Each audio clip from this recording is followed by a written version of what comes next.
all, let the one who is doing hatching claim a refund after proving and showing the chicks. Mr. Speaker, while the committee went around, collected the views of the silent millions of Kenyans, they came with a very bulky document which deleted or proposes to amend most of their own mess. But with one stroke, they tell Kenyans, we've saved you billions, but again, they get into the pocket and take even more.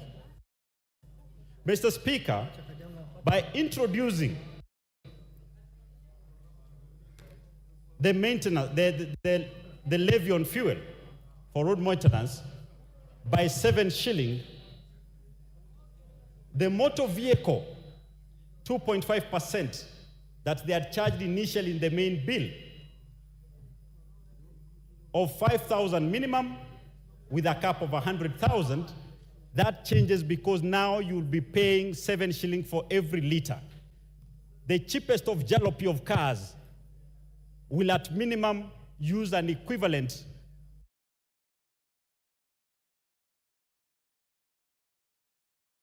of 5,800 shillings in a month, in a year, while charged.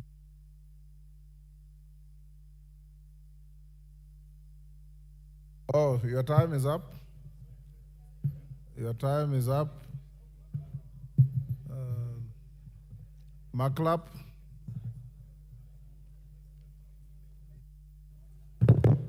Thank you, Mr. Speaker.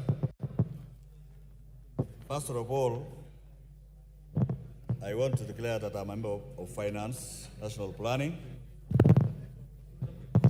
And Mr. Speaker, I rise to put the record straight. Mr. Speaker, Finance Bill as proposed, putting the record straight, the original document, Mr. Speaker, is a creation of the National Executive. Where does these proposals come from the National Executive? Most likely, National Treasury and KRA. When it is committed to this House, Mr. Speaker, it is the honors of members of Parliament as representatives of the people of Kenya to now interrogate, and that is why there is existence of executive and Parliament, because Parliament represents the people of Kenya. Mr. Speaker, when a law is passed in this House, it does not affect people who voted for Azimio or who voted for Kenya Kwanza. It affects the people of Kenya across board, Mr. Speaker. Mr. Speaker, I have moved from the original bill, Mr. Speaker, because if we were to vote on this original bill, Mr. Speaker, all of us in this House, including members of Finance, could have voted to draw away this bill, Mr. Speaker. But, Mr. Speaker, our Constitution gave us separation of powers. Separation of powers, Mr. Speaker, here, Parliament will now be able to sort out and protect the people of Kenya from the excesses of the executive, Mr. Speaker. Mr. Speaker, putting the record straight is that Finance Bill has been there even when I was very young. I could watch Parliament where a minister come and say, beginning midnight tonight, this is going to change. That was Finance Bill, Mr. Speaker. So, Mr. Speaker, when Kenyans try to us say reject Finance Bill, Mr. Speaker, you wonder whether in fact, our response to most of them is, which clause do you want us to reject? Mr. Speaker, our sitting down for 14 days as members of Finance Bill and listening to professionals and Kenyans was not an exercise in futility. We listened to Kenyans. And Mr. Speaker, as we listened to Kenyans, another process of the budget making process was going on. Demand, supply. Mr. Speaker, the demand in this country has continued to rise. And that's why the government is coming with a proposal of a budget of 4.0 trillion, Mr. Speaker. When these proposals were brought to this House, Mr. Speaker, just using the words of Junaid Mohammed, most of the members across board in this particular House, Mr. Speaker, rose to say, this is the best budget because it adds us money to constituencies, because it pays for the JSS teachers' confirmation. They actually came rise in this House to support all the budgetary proposals in this House, Mr. Speaker. When it came to the supply, Mr. Speaker, where do we get the money to supply the demand? We get through ordinary revenues, Mr. Speaker. When you add, it will rise to 2.7 trillion, Mr. Speaker. And we have a budget of 4. How do we fix the demand for employment, for roads, for infrastructure, for electricity? How do we fix the demand that is facing the people of Kenya? We fix by ensuring that there is enough supply, and this supply should not be a supply that is going to fix the people of Kenya. So, Speaker, and that is why the committee listened to Kenyans and said, bread, VAT, remove. Fixing this supply is not good. The motor vehicle tax, this tax is not good. We repealed a lot of sections, we amended a lot of sections that we felt it was punitive to the people of Kenya. And ensure that whatever report that we brought to this House, Mr. Speaker, is a report that is going to give a fair tax regime for the people of Kenya so that we can be able to... Time up, Martin Owino. Time up.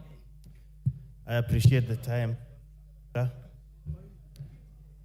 As a representative of the great people of our constituency, Mr. Speaker, and by extension, the whole country who are suffering under the yoke of the bill of Financial Bill 2023, I stand to oppose this bill. Mr. Speaker, the effect of 2023 bill, financial bill, is still weighing on our people. I'm not sure where my colleagues represent, but in my constituency, some kids, even as we brag of the price of unga gone down, are going to bed hungry and up to school the same way. Mr. Speaker, the dropouts from schools, because parents cannot afford the fee or the tuition, has gone up. Mr. Speaker, this has gone into even mental problems. Mr. Speaker, the statistic today says 1 in 4 in this country are suffering mental health. It's only that they have not reached the manifestation stage. So colleagues, even as we are here, 1 in 4 may be brewing up for mental disease. Joblessness is up, full of frustrations, poverty and disease, which at Independence we said we are going to eradicate, is up. But more importantly, Mr. Speaker, what we are observing across the communities, however we gloss over it, is the crude death rate. People just dropping dead onto the morgue has become rampant because we are overburdening Kenyans with taxes. Mr. Speaker, the problem is not that Kenyans are not paying taxes. No. The problem is that the government is lavishly spending beyond their means. And at one point, and I was very happy to hear, that the Kenya Kwanza government is going to cut the coat according to the size of the clothing. Where that went, we don't know. But what we do know, if you want more, tax less. This is across the globe. That's how you stimulate the economy. But the idea that Kenyans are not paying enough tax, and now if this bill does not pass, then there will be nothing, no development, is falsy. Because Kenyans are overtaxed. The problem is, if you're listening to me, what other countries have done is what we call ITC, Innovation Tax Compliance, which has 3 pillars. Pillar number 1, you have to develop trust between tax administrators and taxpayers. And that is where we have to eliminate wastage, theft, and direct wrong utilization of funds. Pillar number 2 is tax enforcement. We have to invest in that so that we seal all the tax evaders. We'll collect more taxes than adding taxes to Kenyans. Number 3, which is very important, is facilitation. The mechanization of those taxes is very important.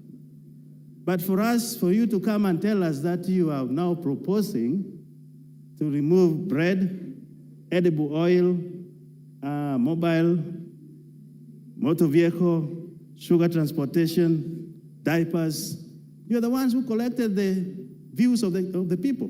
Why didn't you put it in the bill? You are cheating. And Kenyans are listening. Those kids are more informed. By the way, don't say they are misled. If you say they are misled, you're the one who is lost. Thank you, Mr. Speaker. Thank you, Mayor Maingi.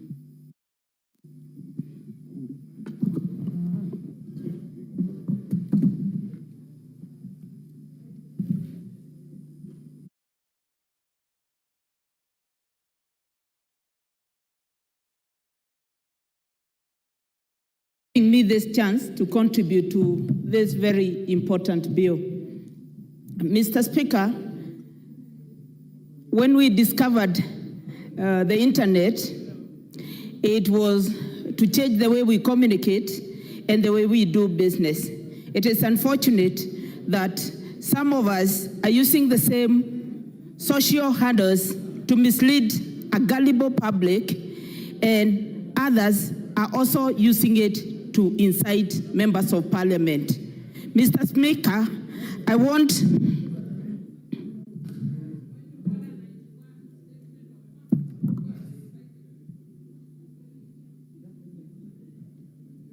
Are you stuck? Thank you, Mr. Speaker.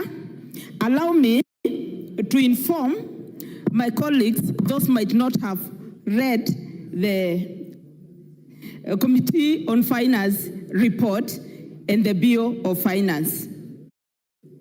Mr. Speaker, I want to laud the Committee on Finance for listening to Kenyans and agreeing to drop the contentious issues, and I want to read them one by one. Number 1, 16% VAT on bread will be removed.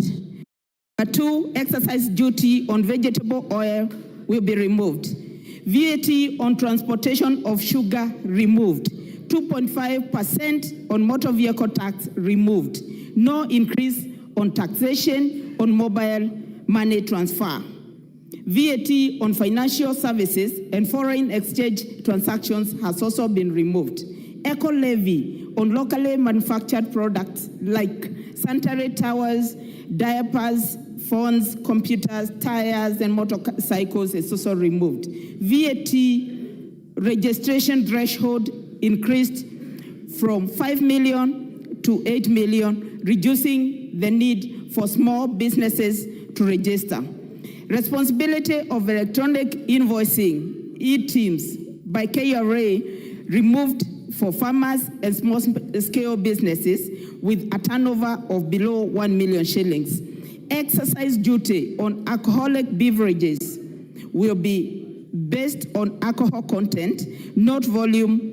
Higher alcohol content will attract more duty. Pension schemes exemption increased from 20,000 shillings to 30,000 shillings per month. Excise duty imposed only on imported finished products. Mr. Speaker, I want to take this chance to speak to three issues. I want to speak to the issue of pensions and the issue of excise duty levied on finished products and the issue of VAT on bread.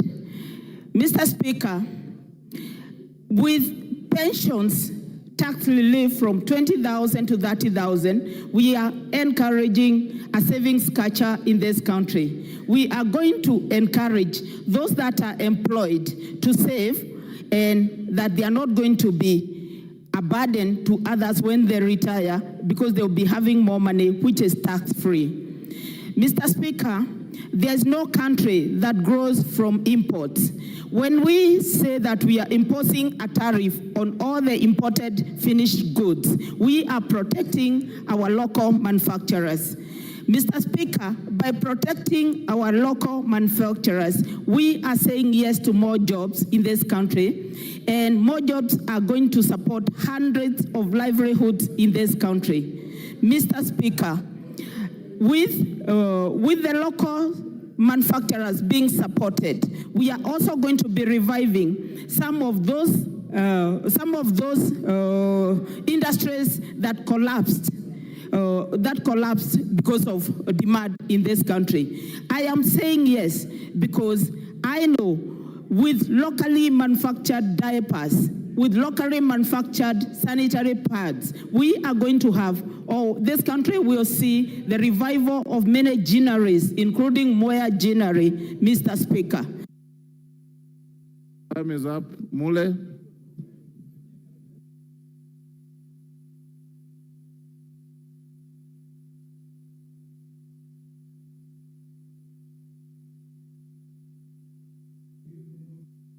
Clark. Thank you very much, Mr. Speaker. Mr. Speaker, I want to put the records very clear. From the word-go, I oppose this bill in totality. For simple reason, the committee and the Kwanza regime have hoodwinked Kenyans on the basis that they are removing VAT on bread, they are removing motor tax, and the rest. We saw what they proposed at State House. I want to put these guys on notice. There are three things which they have introduced in this bill to tax Kenyans more. The first thing they have introduced, Mr. Speaker, it is the new clause of road maintenance levy. And some of us, we are not fools anymore. Mr. Speaker, the road maintenance levy is supposed to raise an estimate of 46 billion shillings, members. The second thing they have introduced in this bill, which is more serious and more fundamental to the common mwananchi, it is the IDF. They are raising IDF from 1.5% to 2.5%, whereby they are targeting to raise an estimate of 12 billion shillings. The third thing they have put on their report and the finance bill is the railway development levy, Mr. Speaker. Mr. Speaker, on those three fundamentals, they should be raising a total whooping of 88.8 billion shillings compared to what they are telling Kenyans they have removed, which is 76 billion shillings. So, the question is, when you are telling Kenyans you have removed the 16% VAT, are you not aware the wheat we use in this country to produce bread is 80% imported? Then you increase the IDF and the railway development levy, whereby it covers the 16% you are telling Kenyans you are removing. Secondly, Mr. Speaker, look at the medical imports for the common mwananchi in this country. We as a country, we produce very little drugs. Quite a number of drugs we import 70%, Mr. Speaker, of drugs to this country. And in the morning, when Zamzang said that this bill will increase the cost of medicine in this country, you betrayed him because probably she didn't have the facts. Let me give you the facts. 70% of drugs imported in this country will be subjected to Lelua Development Levy and IDF, which you have increased, meaning that any patient who is supposed to get drugs in this country, the cost of medication goes up. What's wrong with you people? You think that we are fools? We'll tell you the way it is now and the food. Mr. Speaker, I want to say this without any fear of contradiction. The Mamamboga, the Boda Boda, and the common mwananchi of this country, if we increase the fuel levy through the maintenance road and through this bill, which is 7 shillings per liter, the common mwananchi living on less than $1 will not afford his life again. Mr. Speaker, is not a rocket science. The moment you increase tax on fuel products, you have changed the livelihood of Kenyans. So, Mr. Speaker, we should not waste any more time. We need to pull and ask the committee to stop lying to Kenyans. They have removed bread, they have removed edible oil, they have removed all those things you had put on your bill. For simple reason, Mr. Speaker, we want to call upon all Kenyans tomorrow to wake up and say no to draconia's finance bill, which is being proposed, and giving Kenyans an hope and bringing that up in another hand called Railway Development Levy, IDF, and the 7 shillings on fuel. Please, don't fool Kenyans anymore. We'll stand with the 52 million Kenyans from tomorrow until sense comes to your mind. You cannot tax Kenyans anymore. I oppose, Mr. Speaker. KJ, member for Dagoretti South.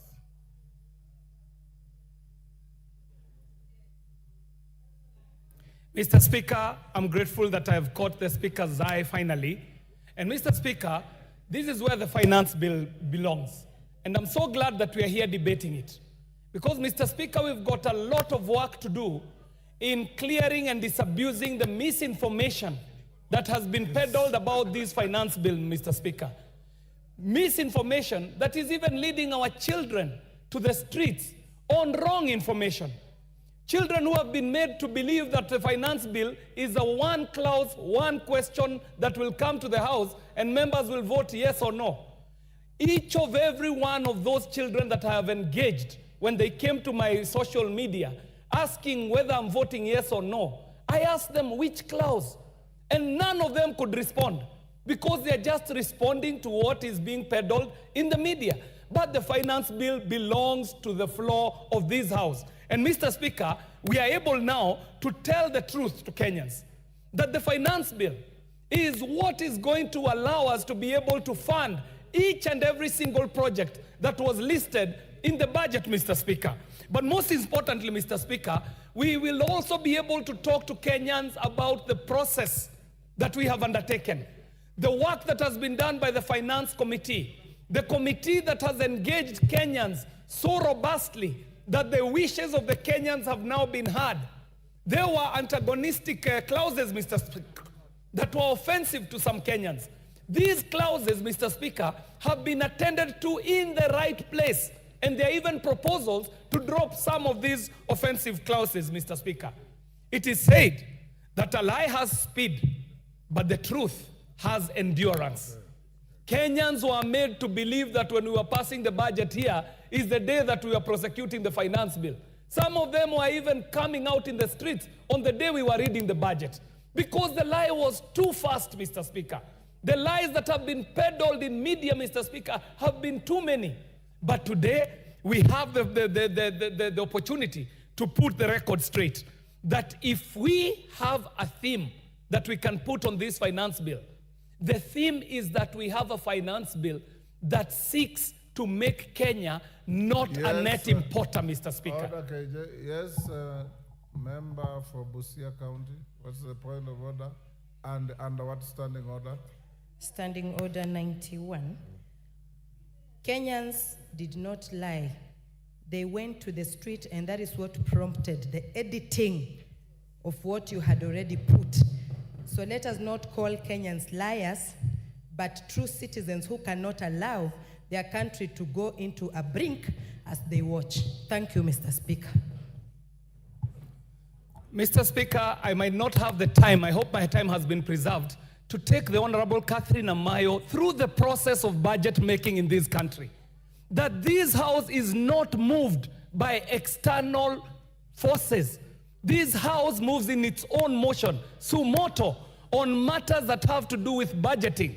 That the committee was already in the process of engaging Kenyans long before a fake demonstration was organized, Mr. Speaker.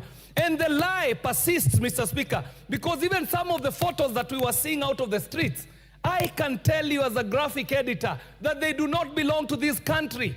Photos were being taken off the internet and being edited and posed as Generation Z. I am a photo expert, Mr. Speaker, and I can point out to you photos that were edited to look like they were in the streets of Nairobi, but they were not. But that was not the point, Mr. Speaker. My point, Mr. Speaker, I would like to let this House know that every digital image has a digital footprint. If a photo was taken in 2020 and is being used yesterday, we can tell from the metadata of that photo, Mr. Speaker. So there is no debate about that. Mr. Speaker, the truth of the matter is that we have a finance bill that seeks to move Kenya from being a net importer so that we can have cottage industries, Mr. Speaker. We can start our own manufacturing. We can reward any Kenyan who seeks to, and preserve a minute for me, Mr. Speaker, because of the interruption. I was saying, Mr. Speaker, that this finance bill allows us to tell the truth to Kenyans. For a whole 2 months, Kenyans have been told that the economy is in dire straits. But all indicators, Mr. Speaker, are telling us that the economy is moving in the right direction. Inflation is dropping from 9% to 5%. Time up. Time up. Time up. Dick Maungu. Order, honorable members. Merely you contributed in silence.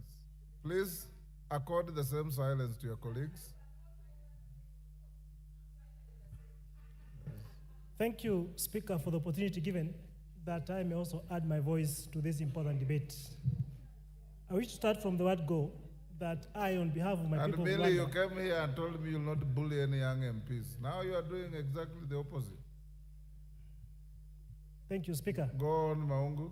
I, on behalf of the great people of Rwanda and the young generation of this country that came out yesterday to speak for themselves, I do want to say that I reject the bill. Mr. Speaker, the Finance Bill of 2024, just like that of 2023, has been a highly debated piece of legislation, Mr. Speaker, simply because it has been very offensive. Mr. Speaker, we'll agree that if given a glass of water and somebody drops in a drop of poison, that whole glass becomes poisonous and therefore unfit for human consumption. Finance Bill of 2024 is an equivalent, Mr. Speaker, of a glass of water that has been poisoned with a drop of poison that makes it fully unsuitable for human consumption. This bill, Mr. Speaker, has had serious proposals which to a great extent were going to offend and if anything, kind of harass the very many people that depend on the economy of this country, Mr. Speaker. There is a talk about having climbed down on some of the proposals, Mr. Speaker. But, Mr. Speaker, having a proposal on what is basic, for example, what most of us eat, most of the Kenyan people in the common household, Mr. Speaker, consume bread. And therefore, proposing an increase in the same element of food becomes a disastrous idea to the very Kenyan, Mr. Speaker, that we purport to represent. Mr. Speaker, you'll agree with me that Finance Bill of 2023 had a projection of collecting close to over 200 billion, Mr. Speaker. But as it is, it was only able to realize close to 57% of its initial target. 2024, Mr. Speaker, this bill is poised to bring in close to 302 billion, Mr. Speaker. But from the experience of last year, it may be quite a big target to achieve, Mr. Speaker. Our question, therefore, is why couldn't the government of the day decide to postpone any new increment of taxes for the time being, Mr. Speaker, to ensure that they are able to put steps in place to help them realize the shortfall they had last year, Mr. Speaker. Mr. Speaker, yesterday we saw what has never happened in this country, where a young generation, people in their early 20s, Mr. Speaker, came out to speak for themselves because they felt and believed that this House could not stand in the gap for them, Mr. Speaker. It is embarrassing, Mr. Speaker, to see our young people, Mr. Speaker, sacrificing themselves to go out of the streets because they have lost confidence, they have lost trust, and they have no hope in the institution of Parliament, Mr. Speaker. Mr. Speaker, let it be known that should Kenyans suffer, the person to ask those hard questions is none other than members seated here this evening, who will be able to pass this bill, Mr. Speaker, which will add unnecessary burden, unnecessary heavy weight to our people, Mr. Speaker. And therefore, as Kenyans are watching this evening, I want every Kenyan to take charge. I want every Kenyan, Mr. Speaker, take note of what his member of Parliament will be speaking this evening with regard to this bill, Mr. Speaker. A member who goes on to support this bill, Mr. Speaker, is a member who desires that these people should not have life tomorrow. A member who goes on to support this draconian bill, Mr. Speaker, is a member that does not think good for his people. And therefore, I want to urge this great House, Mr. Speaker, that as we are standing today, let us say no to this bill so that we may have an opportunity to give hope to our people. Mr. Speaker, as it has been pointed out, there's a also, yes, to bring down fuel levy, to bring down motor vehicle circulation tax. But at the same report, Mr. Speaker, there's a new clause that indicates that fuel is supposed to increase by whooping Kenya shillings, 7 shillings, Mr. Speaker. I want somebody to tell me, Mr. Speaker, how on earth can we therefore go on burdening that mama mboga, that hustler with an extra shilling at the pump, Mr. Speaker? This will be finishing our people, this will be shrinking our people, Mr. Speaker, and if anything, trying to freeze or to shrink the disposable income within their pocket. I therefore stand to oppose. Thank you. Titus Lotte. Give him the mic. Thank you, Mr. Speaker, and thank you for giving me this opportunity to contribute to the Finance Bill 2024. Mr. Speaker, I would have rejected and voted no for this bill if I had rented my brain and my mind to the people that will misuse it. I would have voted no, but I have not rented my mind. Mr. Speaker, I would have voted no and rejected this bill if I was a tabula rasa with no brains to read, reason, and analyze. But I am not a tabula rasa. Mr. Speaker, the reason why I say that is I have looked at the document, the bill and the proposal therein, and realized that everything that the people of Kachaliba sent me to represent them, all the punitive taxes have been removed. And so I will actually be mad to come here and start saying we reject this bill in totality. Mr. Speaker, I will not, because everything that affects Wanjiko, everything that affects the people that I represent have been removed. Mr. Speaker, the white man said that if you want to hide an information from a black person, put it in writing.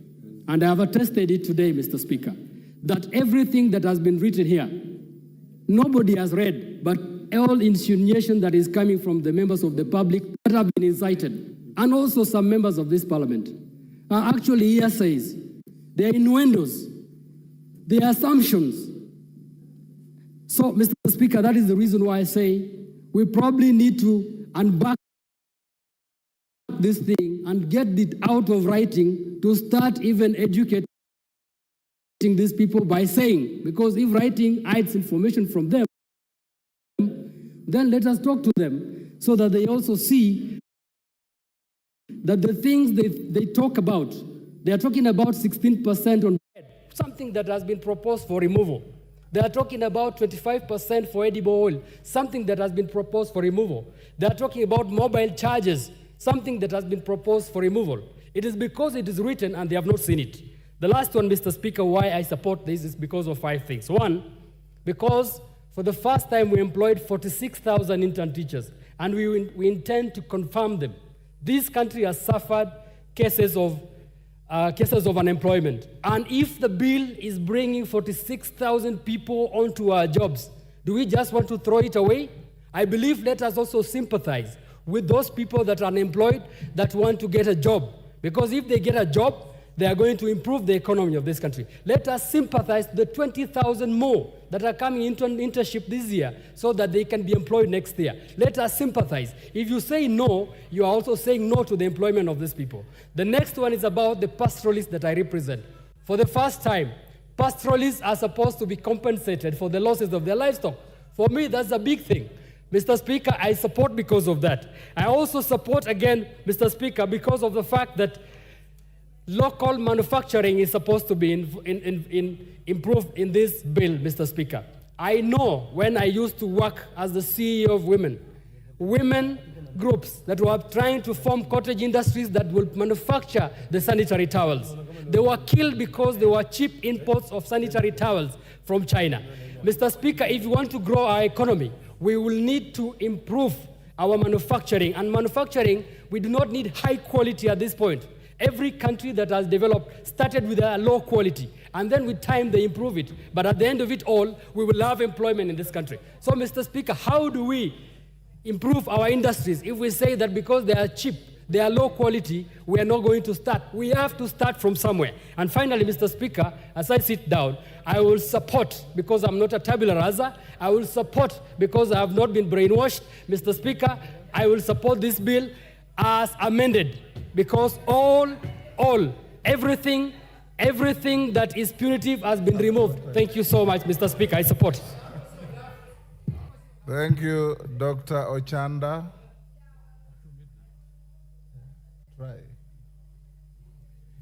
Thank you, Mr. Speaker. Mr. Speaker, from onset and on the basis of the 2 documents that are in front of us, I want to oppose the bill, but I support the report as work in progress, Mr. Speaker. Mr. Speaker, what is more critical here is the process at which we go through the stages of the budgetary process. Now, what there is, Mr. Speaker, if you look at these stages from February when we have the BPS, we get to April and May when we are doing the estimates, you get the stage where we are doing the treasury statement, the budget statement, and you get at the stage where we are discussing the revenue raising process. Mr. Speaker, these stages need to be tied. And as a house, because we have not tied them properly, that's where there are missing dots. There are dots along the stages. Mr. Speaker, if you look at now the BPS in relation to the budget, there are definitely different figures, which sometimes go beyond what the BPS expects. If you look at the estimates, Mr. Speaker, you realize that there are figures and there are proposals in terms of projects and activities that members are doing sometimes without the knowledge in terms of where are we going to raise the money.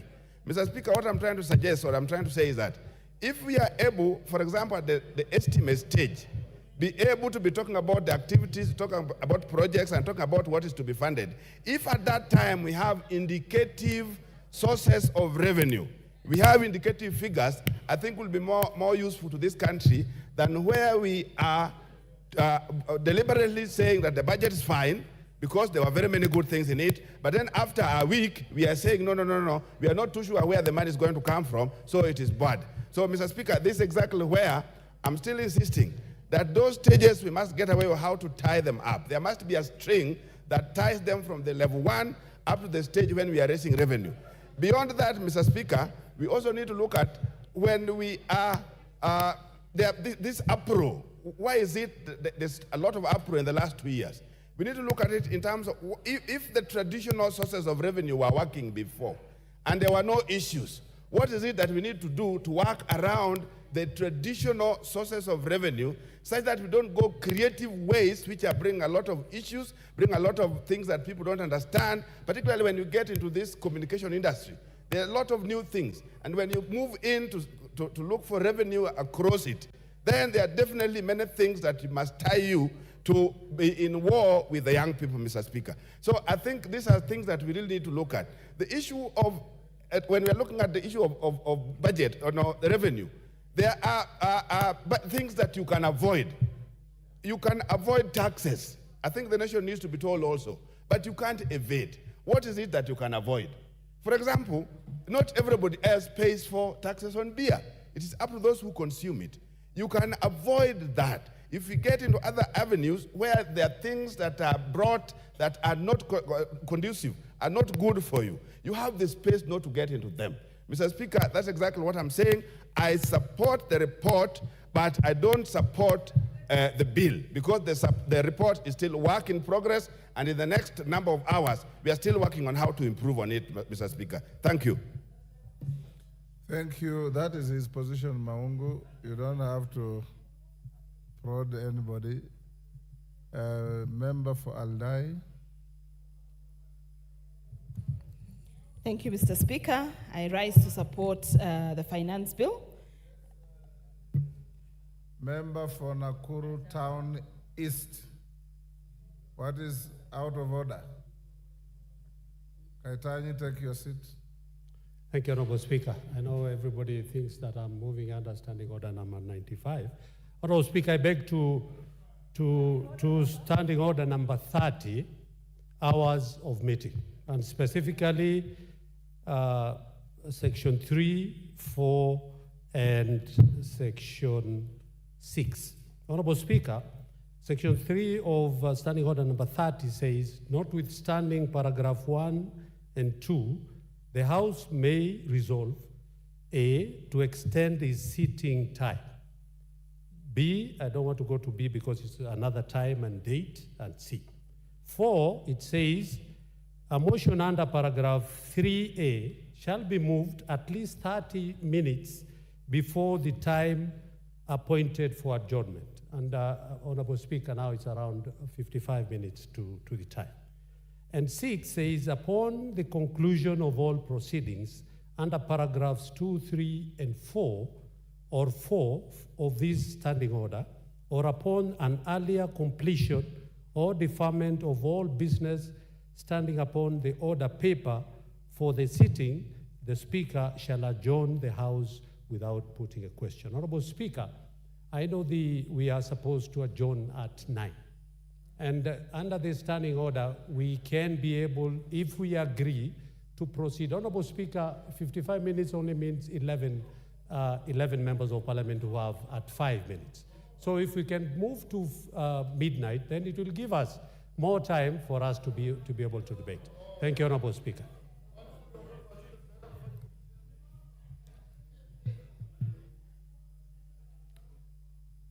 Kaitanyi, carry on as I consult my clerks.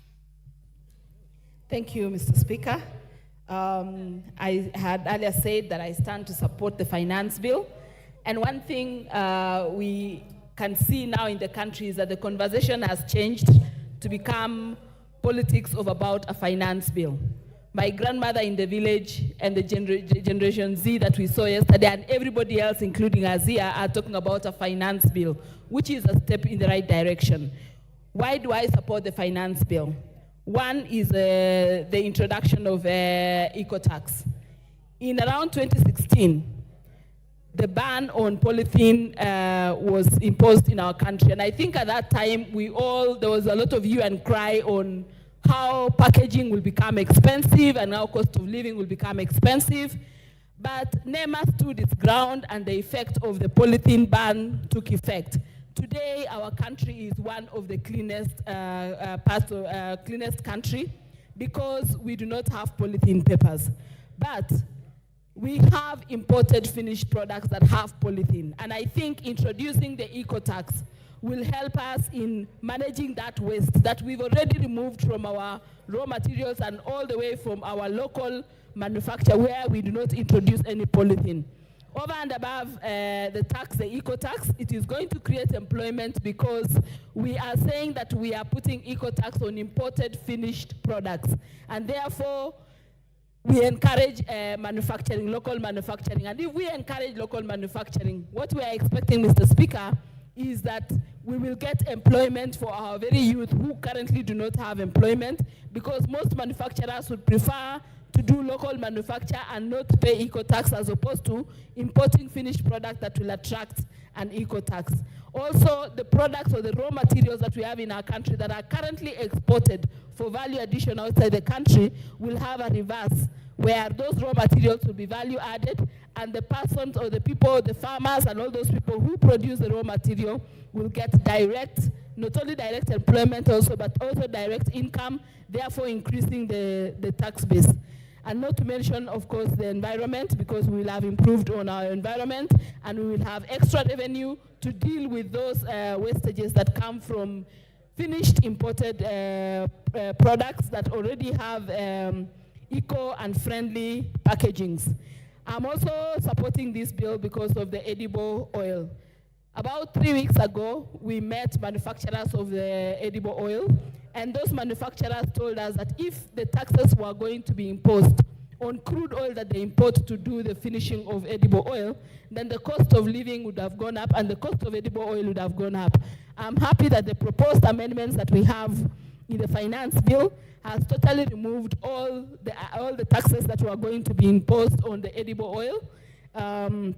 So therefore, that encourages employment, and of course, we have both the direct and indirect employment that comes from edible oil. The only thing I want to encourage is that these manufacturers look local and ensure that our farmers who are currently growing sunflower and canola are also considered in terms of production of crude vegetable oil, is in the conversion of edible oil, so that we don't just export labor or export revenue to countries that produce crude oil, yet we can grow it in our country. I think the other issue that we have come, that this finance bill is taking care of, Mr. Speaker, is that it is correcting some of the ills that has happened in previous finance acts. One of them being that the cost of money, for example, the taxes on per diems for employees has now been increased from 2,000 shillings to 5% of gross salary. That means that an employee will have more disposable income, and as well as the taxes on NHIF and housing levy has now been put as tax deductible. So therefore, we reduce the pay as you earn for the salaried employees, and that has allowed the salaried employee to have more disposable income, which is something that is a correction from the previous finance bills. And therefore, when we say that the finance bill is not should be disbanded, should be rejected, then some of these ills that are being corrected in this finance bill will not be benefited by the salaried employees. So with that, Honorable Speaker, I support the finance bill. Thank you. Thank you. Before I give the next speaker, Honorable Gikaria, I have looked at your proposal. I had already given direction on the timings and the manner of debate of this bill. In fact, I had said we'll go up to 9:30, but the clerks advised me that today the House rises at 9. So we'll rise at 9. This is not the last day of debate. We are starting again tomorrow at 9:30. And we'll go on up to 1. Then we'll start at 2:30. And in the course of the afternoon, I can also note, sitting where I'm sitting, that other than the desire and the need, and justifiably so, for every member to speak to the bill, there is a lot of tedious repetitions. But I will still indulge every member who will get a chance to speak. Tomorrow afternoon, all things being equal, we will vote on the bill. Those of you with amendments, make sure you file them before 1 and tomorrow. And we'll give you direction on when, after voting in the afternoon, depending on how you vote, when we'll go to committee of the whole. I'll now give the floor to Lillian Kogo.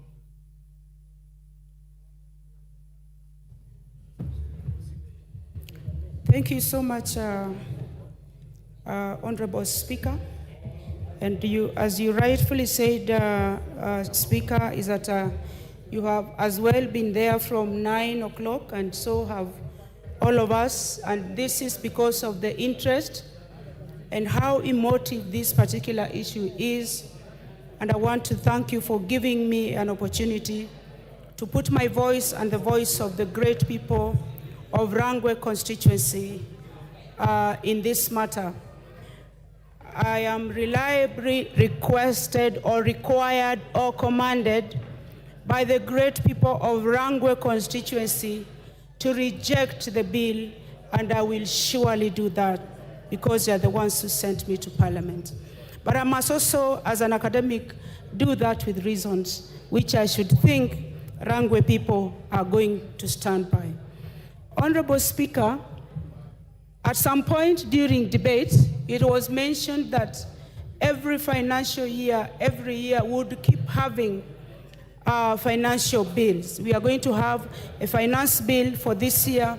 We are going to have a finance bill for 2025, 2026, or whatever time. We will continue having finance bills. But I want to say, Honorable Speaker, that as much as we want to have finance bills every year, it would be prudent, Honorable Speaker, that if we have an act, that act should be allowed or should be given time to operationalize. We run it for a time, Honorable Speaker, so that we are able to critically analyze or critically make observations on its goodness and on its badness. And even in the course of debate, Honorable Speaker, it was mentioned that probably the young people we are seeing rise up out there may not know really about this finance bill.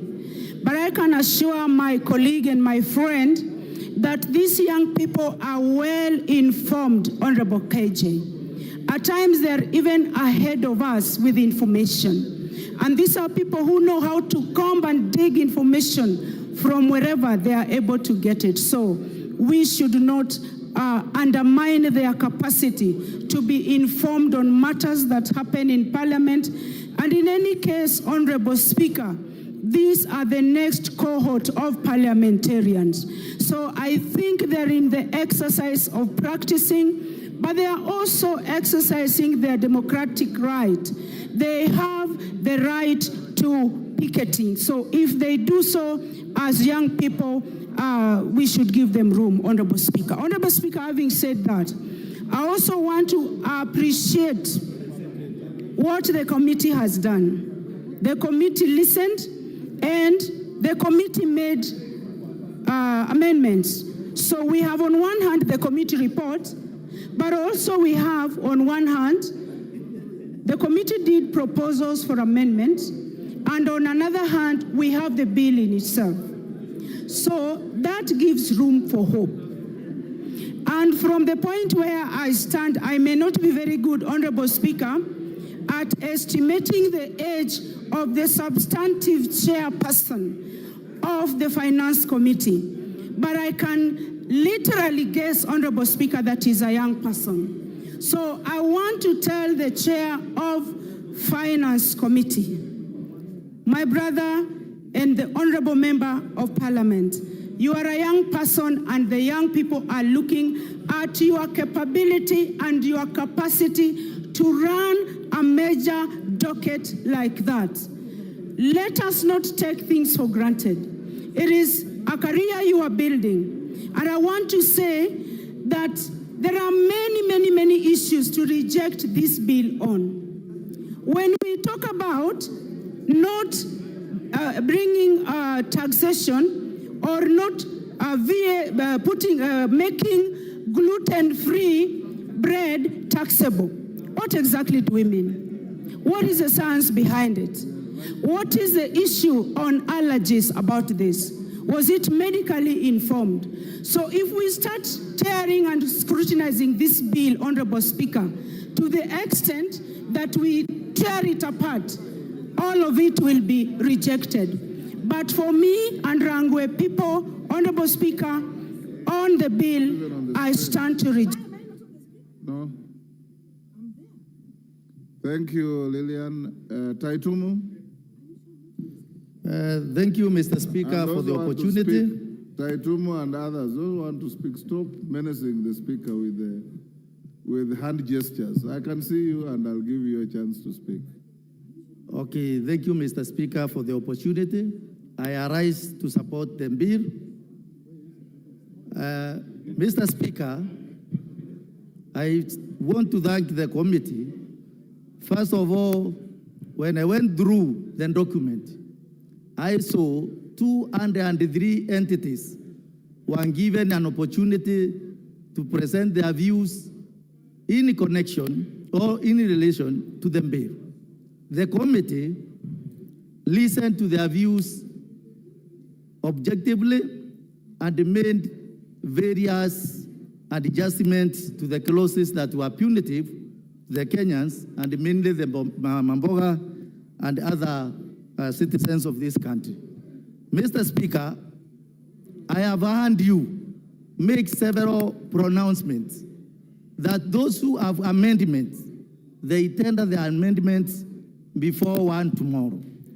This is to say that the bill is tendered or the bill is brought to the parliament so that the members can get an opportunity to make an amendment and not to reject that are meant for the posterity of this country.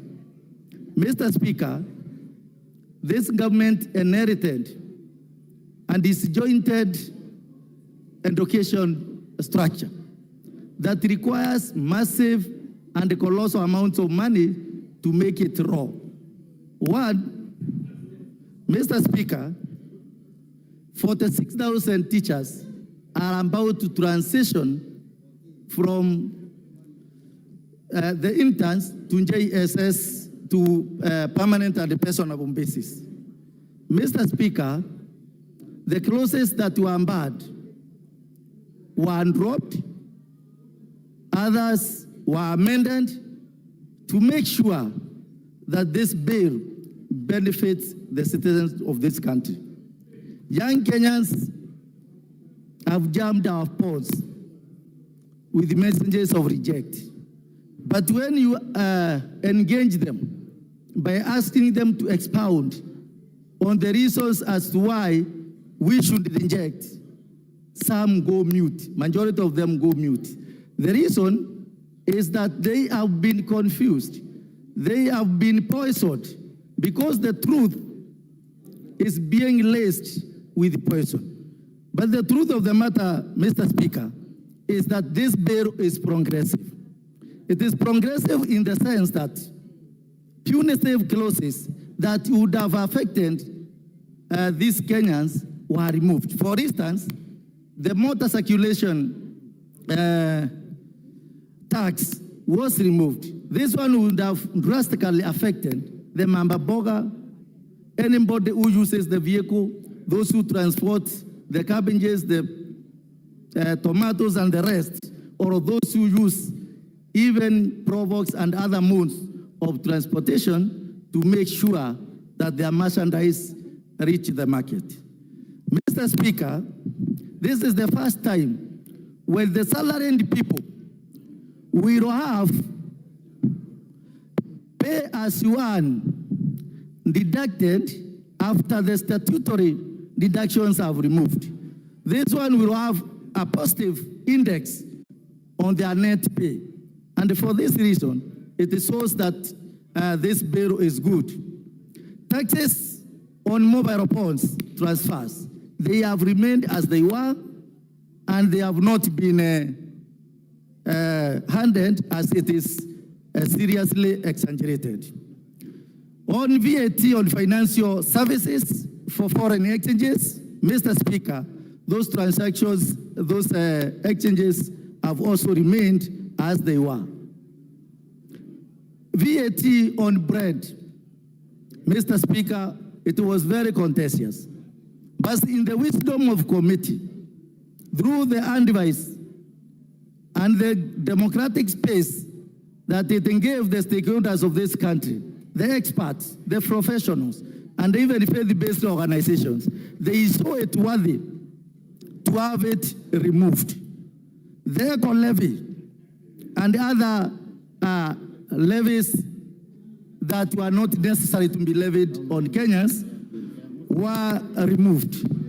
Mr. Speaker, this country requires money. Thank you, Taitumu. Member for Kiminini.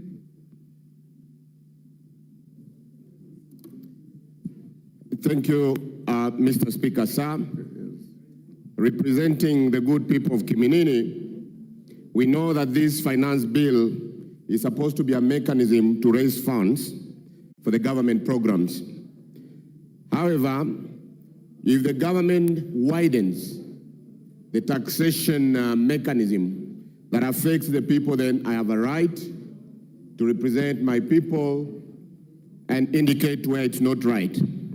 Secondly, Mr. Speaker, we must reduce and rationalize our expenditure. We must live within our means. Looking at this particular bill, Mr. Speaker, we completely left out the principle of a sovereign state whereby the Bretton Woods are the ones dictating what we have to put in our budget. Someone sitting in Washington and the IMF does not really understand the pain that the local Kenyan goes through by inflicting a specific taxation on bread, things like sanitary pads, an example. And I would like to say, Mr. Speaker, it's also important that the templates that have been provided by the World Bank, which have worked in other countries like Croatia or wherever, using those templates in Kenya, it cannot work. So it is very clear that, Mr. Speaker, and again, looking at the other side of the House, if you look at something like diapers, you expect that having mostly the younger generation on that side will take care of basic items like diapers. This morning, Mr. Speaker, I saw the presentation by the majority leader, which listed 4 companies that are producing diapers and even sanitary pads. But figures don't lie. If you look at those 4 companies, they are not able to meet the demand of the sanitary pads or the diapers that are produced in this republic, meaning that majority of those items that are used in this republic are actually imported. What I would have expected from this bill, Mr. Speaker, is for the bill to also state good mechanism where we're encouraging even manufacturers to come in and manufacture locally. Basically, what this bill has done is to try and protect some local manufacturers and, of course, not promoting competency or proactiveness. We should not, in the spirit of protecting local manufacturers, try to put more taxes, especially on critical items like this. And Mr. Speaker, this reminds me in 1775, between the month of April and May, where we had, within the month, we had over 300 riots, which were actually the bread riots. And yesterday, we've seen actually people hitting the streets because of that. And I'll not be surprised, Mr. Speaker, if we don't panel beat this and ensure that we have a good financial bill whereby we will make history as the first country, not just on the continent, but globally, where we will have riots of diapers or sanitary clothes. So, Mr. Speaker, my expectation from this presentation, we having a lot of minerals. We've got iron ore, we've got copper, graphite, magnesia, nickel, all this we have. I would expect that there are smarter ways of seeing on how we can really utilize and take advantage of our natural resources. An example, Mr. Speaker, I'd also expect that on items that are causing some social disorder, like alcohol, an example, we focus on such items where we put even 100% taxes. But touching on items like bread, like sanitary pads, that one I think, Mr. Speaker, really creates a lot of fault on this particular bill. So at this point, Mr. Speaker, I oppose this bill. Thank you. Timothy Toroitich, member for Marakwet West. Give him the mic. Thank you, Honorable Speaker, for giving me an opportunity to contribute on this very important bill. Honorable Speaker, from the onset, I rise to support the letter, the spirit, and the intent of this particular piece of proposed legislation. Honorable Speaker, but with a rider, I support the same, Honorable Speaker, as proposed by the committee. Honorable Speaker, the reason why I say I support the bill with the amendments by the committee is for the reason that, Honorable Speaker, the bill as it was brought to this House is a bill that was in the mind of the executive. Honorable Speaker, the reason why this House is given time to interrogate a bill is so that we can get the input of the members of parliament here and also get the input of the members of the public through public participation. Honorable Speaker, when the Committee of Finance went to collect the views of the public, Honorable Speaker, they never went to collect the views of Kenya Kwanza public. They never went to collect the views of Azimio supporters. They never went to collect the views of individuals. They went to collect the views of collective Kenyans. Honorable Speaker, if this bill, if there was no amendment to this bill, personally, I would have opposed this bill. But because of the amendments that has been reflected in the report of the committee, I will support the bill purely based on the proposed amendments by the committee. Honorable Speaker, there were acrimonious, there were contentious clauses in that particular bill. But Honorable Speaker, courtesy of the amendment, the members of the public were told about the 2.5%. Honorable Speaker, that proposed amendment by the committee is the one I support. Honorable Speaker, I have read the report in its entirety, the voluminous report. Honorable Speaker, the 2.5% on the issue of tax on motor vehicle has been deleted pursuant to the opinion of the public. Honorable Speaker, I commend the committee led by Kimani Kuria. Honorable Speaker, they said that the 2.5% was based on the Income Tax Act. Honorable Speaker, they said the Income Tax Act only deals with income and not assets as the motor vehicle. Honorable Speaker, that is the reason why I support. Honorable Speaker, second reason. This year, the Committee on Budget proposed certain fundamental amendments, and they brought a budget for this House. One of the issues led by Ndindi Nyoro was the issue of equality in terms of allocation of resources insofar as electricity is concerned. Honorable Speaker, every constituency was given 50 million. I saw my friends from the other aisle supporting that proposal. But Honorable Speaker, the question is this: how do we fund? How do we get the 50 million if we don't pass this finance bill? Honorable Speaker, the issue of CDF, all of us from this aisle, from the opposition, supported the increment in CDF. Honorable Speaker, if we don't have enough money to support that increment, how shall we, as a country or as members of parliament, get that particular funding? Honorable Speaker, on the issue of JS internships, Honorable Speaker, there has been demonstration outside there. The internship teachers have been saying they want to be confirmed. Honorable Speaker, I sit in the Committee of Education and Research of this House. Honorable Speaker, Honorable Speaker, in this budget, we have allocated... Yes, what is the point of order from your neighbor? Mr. Speaker,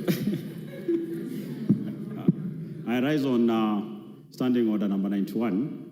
Is it in order for the honorable member to mislead the House that the budget proposed an increment on CDF, yet we know CDF is a percentage of the collection?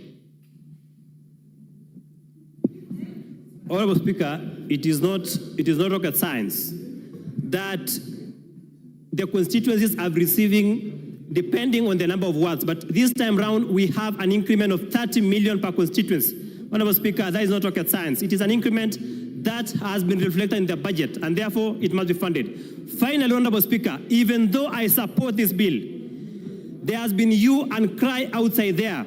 Honorable Speaker, it is incumbent upon the executive to ensure that money collected in this year's financial bill, Honorable Speaker. Thank you, Timothy. Wanjala Raphael.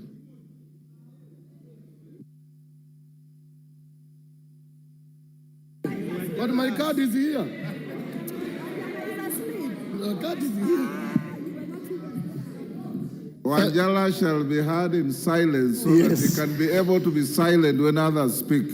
Yes. Thank you, Mr. Speaker, sir. I beg to oppose this motion.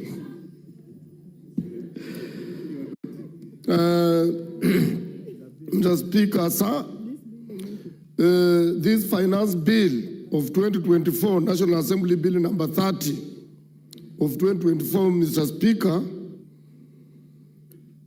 I'm also cognizant to the fact that this bill went through the first reading on 13th May 2024 and was committed to the Departmental Committee on Finance and the National Planning for Consideration Committee and reporting to the House under the provision of Standing Order number 127. Mr. Speaker, sir, I'm also cognizant of the fact that this bill has 65 clauses and seeks to amend laws on matters such as the Income Tax Act, Cap 47, 1, the Value Added Tax, Cap 476, the Excise Duty Act, the Tax Procedures Act, Cap 469, among others. And Mr. Speaker, you have heard some members saying that if we oppose this bill and it collapses, they say then we will not be able to collect taxes. I want to inform the members that if this bill collapses, we already still have a bill in force of 2023 that will continue. What we are only doing is that we are amending. It's not that there is no another bill. We are just amending the previous bill. Therefore, when this one collapses, members, there is nothing that has gone wrong. We will still continue. And that is what some of us are praying for. Because, Mr. Speaker, you are also aware that last financial year, 2023, we have a bill that was supposed to collect over 350 billion. Now, in this one, 2024, we are proposing 2024-2025 to get additional revenue of 302 point something billion. But even the other 352, Mr. Speaker, we were not able to collect. So I don't know why this government of Kenya Kwanza, they are too over-ambitious to do what they may not be able to attain. Mr. Speaker, sir, even though these measures might be part of the general effort to enhance domestic resources, mobilization and reducing dependence on foreign aid, as they have always said, and loans, and yet, to us, we know very well that this is the government that within less than 2 years, they have borrowed more than any other government, although they claim not to have been borrowing.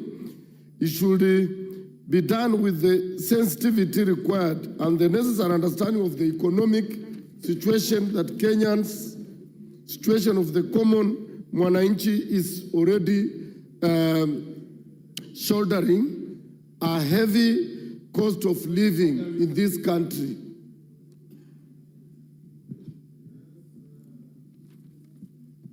Member for Changamwe, what's out of order? Is it in order for the Honorable MP, who is actually a member who has been here for quite a long time, he's actually reading instead of debating? Thank you, Honorable Member for Changamwe. I was actually about to bring it to the attention of Honorable Raphael Wanjala that it is out of order to read a speech in the guise of a debate. And you are a very senior member of the House. You know the standing orders. You can make reference to some aide memoir, but you cannot read a speech the way you are reading a speech. It is not maiden either. Yes, go ahead and debate the bill. Wanjala. Mr. Speaker, actually, I'm not reading, I'm referring. You are reading, but go on now. Mr. Speaker, and you also didn't ask him which standing order. That is the biasness we are talking about. Yes, Kimani, order, Wanjala. Is it in order, Honorable Speaker, for the Honorable Wanjala to misinform this House that even if the budget, even if the finance bill were not to be passed, then the budget process would still continue? And he quotes the Constitution. So Article 220 of the Constitution, Honorable Speaker, on the form and content and timing of budgets, says 1, budgets of the national and county government shall contain A, estimates of revenue and expenditure differentiating between recurrent and development expenditures, B, proposals for financing any anticipated deficit for the period to which they apply. Therefore, it is a constitutional requirement that when a budget is tabled, there must be the supply side of that expenditure as proposed on Article 220 of our Constitution. Yes, Wanjala. Mr. Speaker, I'm not opposed to what he is saying. What we are doing, we are just amending. And when you are amending and a section you have amended collapses, the other act still continues. That's what I said. These are just newcomers. They don't know how these things happen. My husband.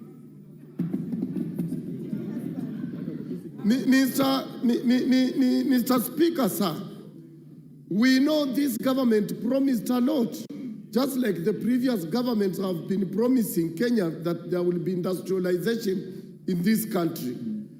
And yet, there's nothing they're doing towards industrializing this country, but they have kept on telling us stories and they keep on collecting money, a lot of money, and we don't even see the value of that money where it goes, Mr.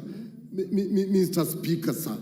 Mr. Speaker, even yesterday, what we saw in this country, Mr. Speaker, you know very well some of us were in the struggle from 1992, and we did away with the police state. But yesterday, what happened in this country was a police state where police were mobilized to beat innocent young boys and girls who are just asking for the right, who had a right to picket, to demonstrate, and to petition.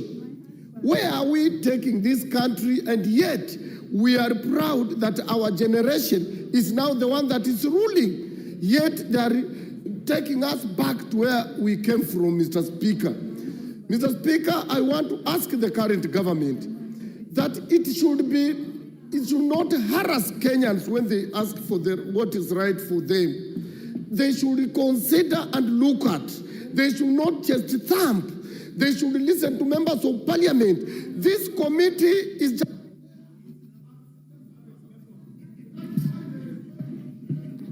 Thank you, Honorable Wanjala. And the lesson you learned today is you can see how nice it is to speak without anybody heckling at you.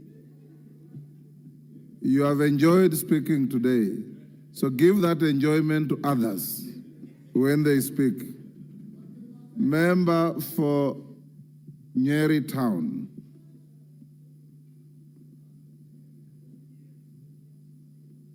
Thank you, Honorable Speaker. I rise to support the finance bill as amended by the proposal or by the report of the Finance Committee. And I urge the chair of the Finance Committee to ensure that by 1 o'clock tomorrow, all the amendments that the committee has proposed are rightfully before this House. Mr. Speaker, I have spoken to the people of Nyeri Town who elected me. I started with the Archbishop Muheria of the Nyeri Archdiocese, who even gave me the report that he presented before the Committee of Finance during the public participation. And Mr. Speaker, yes, I have spoken... Order, Madenge. What is out of order? Honorable... Is it Masara? Yes, yes. Yes, Honorable Masara. Mr. Speaker, the member is out of order because we cannot call, I'm a Catholic by faith. The bishop cannot come and confirm to us in this house that the member of parliament talked to him. So, under Standing Order 91. Order, Honorable Mr. Masara. Speaker. Order. Do you have any information to the contrary? He says he spoke to a bishop in his constituency. What's wrong with that? Mr. Speaker, under 91. Order, Masara, you are out of order. Okay. He's not even using the bishop as an authority to advance his argument. He's just saying he spoke to him. Go on, Madenge. Honorable Speaker, I have spoken to my constituents in the market in Nyeri Town. I have spoken to my constituents in Gatito location. I have spoken to my constituents in Rolingo location. And I have listened to their proposals and their objections to the finance bill as originally tabled in this House.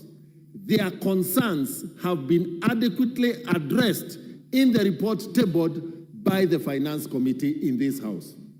And as a result, Mr. Speaker, all the JSS teachers in the 43 primary schools in the constituency who had been requesting me for permanent, for PNP employment, I can today proudly in this House confirm to them that through the funds raised using this finance bill, their employment is guaranteed. I can confirm to the doctors who went on strike in this country over money for interns and their collective bargaining agreement that was not implemented, that the promise given to them will be funded through this finance bill. I can confirm to the coffee farmers of Nyeri and Mount Kenya region that the debt write-off that has been promised by the government, the funds will be raised using this finance bill. Mr. Speaker, the executive brought their proposal to this House. This House has the mandate to look at the proposals by the executive and either agree with them, reject them, or amend. It is incumbent among us tomorrow, if you do give direct that way, Mr. Speaker, that we exercise our mandate as a House and contribute towards the advancement of this country in terms of the budget that we passed in this House. Mr. Speaker, we started by passing the budget policy statement that indicated that we would have increased expenditure this financial year. Where did we expect the money to come from? If, when the proposals are brought to us, then all we are doing is saying reject in its totality. A lot of the young men who sent messages to my phone, I engaged them and asked them to specify the particular sections of the bill that they wanted me to say no to. A lot of them just kept saying reject in totality, meaning they had actually not interacted with the document, but they have been fed to believe that this finance bill had nothing good for this country. On the contrary, none of these members has rejected the increase in the CDF allocation in the constituencies. None of these members has rejected the employment of the JSS teachers in their constituencies. None of these members has objected to the payment of the doctors' salaries as promised during their strike. Honorable Speaker, I sit in the Health Committee. We have proposed to implement UHC. None of these members have opposed the provision of improved health services for our people. Honorable Speaker, I support. Yes, Mwang, what is the problem? Thank you, Mr. Speaker, sir. I want to seek your clarity on whether we are discussing the budget or the finance bill.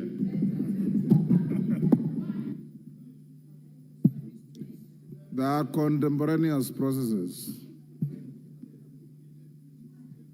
TJ Kajwang. Thank you, Mr. Speaker. When many people have spoken, as a ranking member, I do not want to repeat what people have said here. So you surrender the... Nor do I want to, not surrender, I will not surrender at the time, but nor do I want to bore you with a lot of unnecessary information. But Mr. Speaker, sir... yes, Honorable Zambia. On a point of order. What is out of order? Hold your horses. Give Honorable Zambia the mic.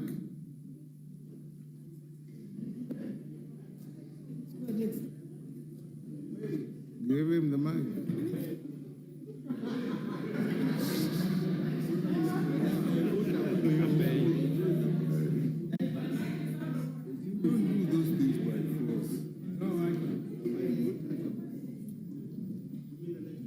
Give him the mic.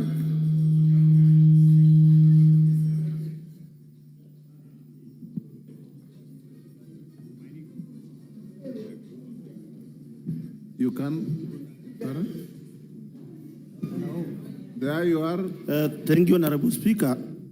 I'm not out of order, but I wanted to remind you that I've been seated here since morning, and when I checked in the screen there, it was almost number 2. Order. So I'm worried that... Order, Honorable Zambia, take your seat. I have also been sitting here since morning, Honorable Zambia. So have all these members. This system has been malfunctioning. It brings your names, then it erases them. So I have also been exercising discretion, sometimes to balance the House, gender, youth, and so on. You will speak. If we don't speak today, I'll be here at 9:30 in the morning. And I can give you an undertaking. If you are here, I'll start with you. Kajwang.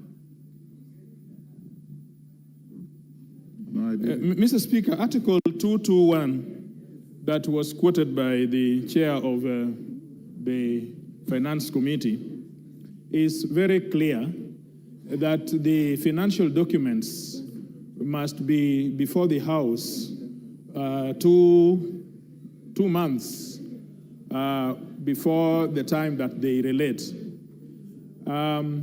When you look at 221, in fact, starting from 220, 221, and 223, you get the impression that the Constitution anticipated that these documents would have to be reconsidered in one set.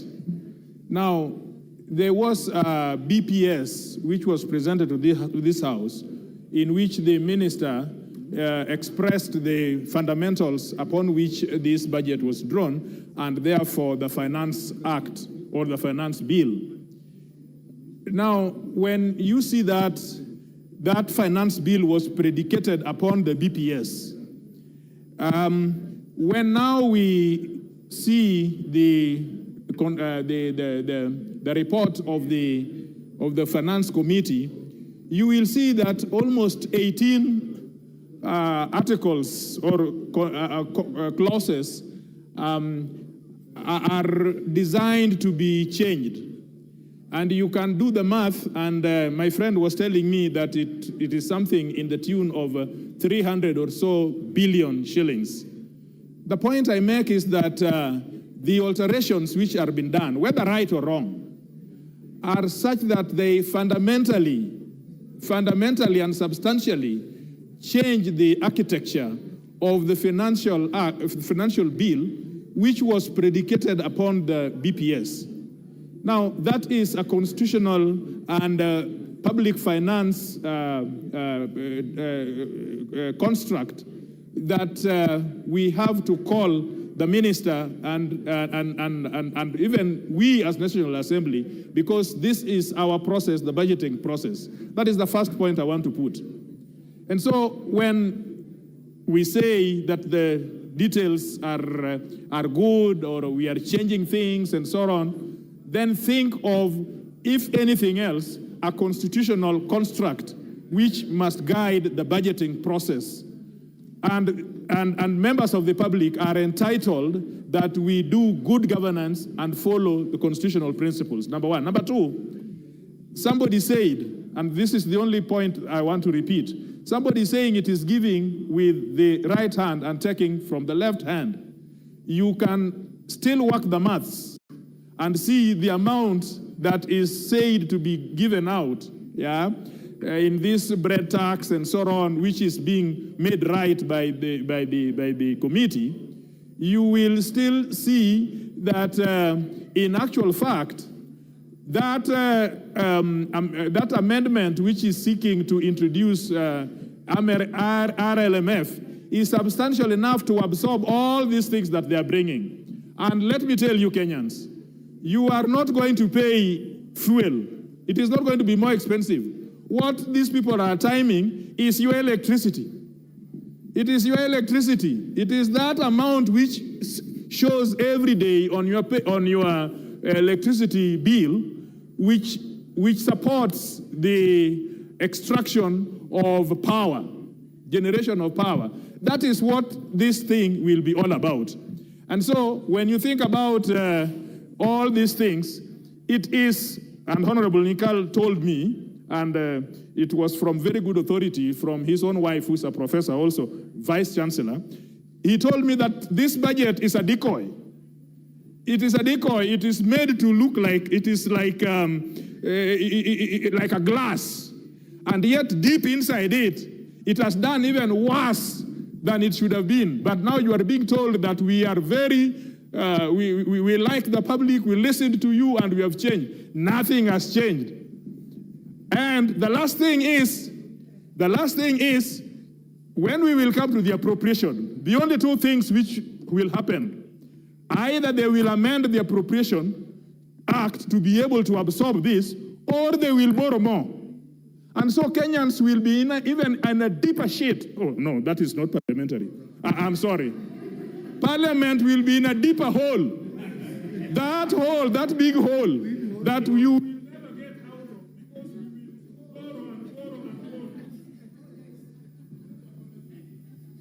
Thank you. Munyori.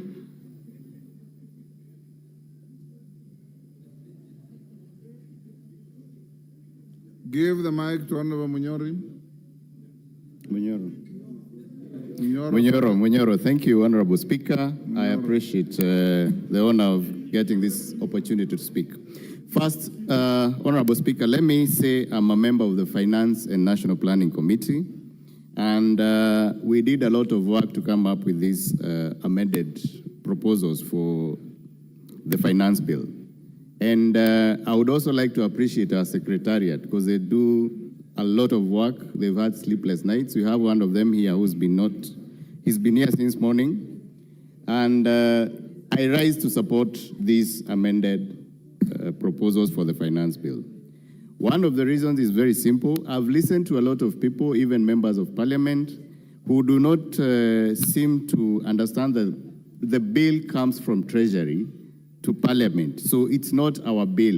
What our role is as members of the Finance Committee is to receive the bill, do public participation, and then incorporate that when we are writing the report. And when we are writing the report, we go clause by clause. So each clause that is in the bill, we've gone through it, we've looked at the messages and information that we got from the public, and then we are able to do the report. One of the reasons I support the bill is the issue of we had issues with avocado farmers from the last finance bill when they were told that they should need to register for teams. And I'm happy that clause 51 and by extension clause 57 is coming to rectify that process so that any farmer who is having a gross turnover of less than $1 million shillings per year is not eligible to register for teams. I'm also happy that we've removed tax on craft paper because our tea uses this paper for packaging, and that will go a long way in ensuring that our tea is competitive and farmers get their rightful money. The other issue, I think, is the issue of allowable, that is the housing levy, social health insurance, and NSSF, which were previously not allowable, and they are now allowable in the pay slips. And if you look at your pay slips, initially you'd get the payee before you get those three deducted. So that means that they'll be deducted first, and this is for all employees, which is putting more money because the payee will be less there. The issue of borders. I'm happy that we'll be able to assemble our borders here, and I know, because that is a very large community, and we've been here discussing helping the people who are at the bottom of the pyramid, is that we expect that the cost of borders will be less and that they'll be able to encourage more of youngsters who want to go in self-employment, get the same income. When you look at the appropriations bill, I think it is fair because I know in this parliament we're able to know that we will get money for our Mau roads, which I've stalled.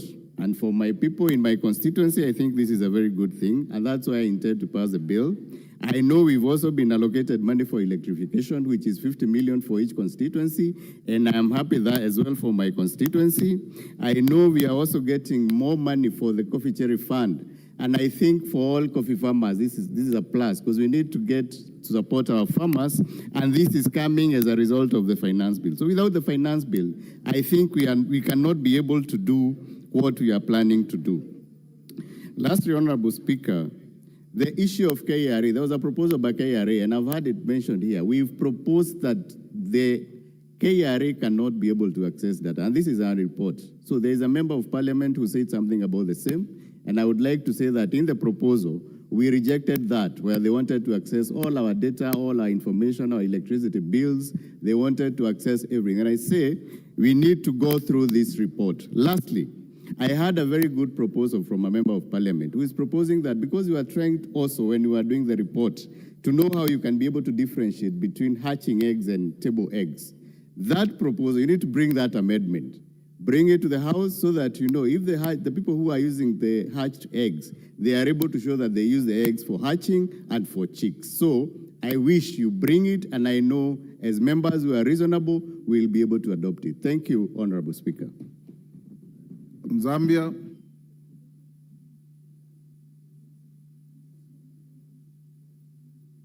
Give Honorable Zambia the mic.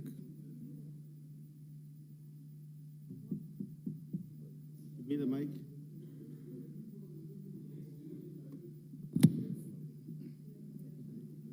Pardon? Thank you, Honorable Speaker, for giving this opportunity to contribute to this finance bill. Honorable Speaker, let me first start by appreciating the Finance Committee.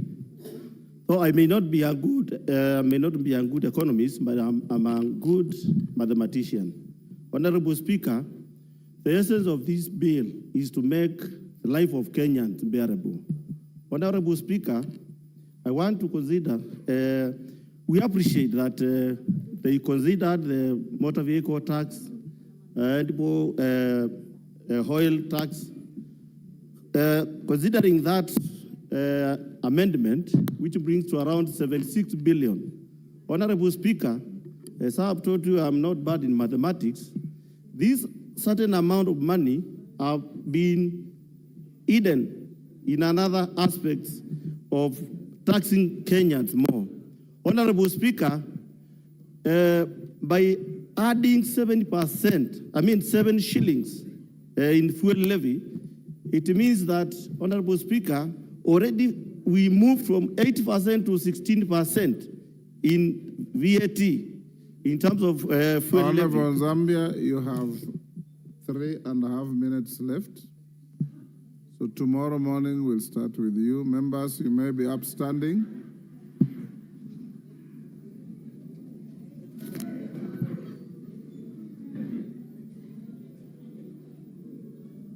Honorable members, order. Honorable members, it's now 9 p.m. The House stands adjourned until tomorrow, Thursday, 20th June 2024 at 9:30 a.m.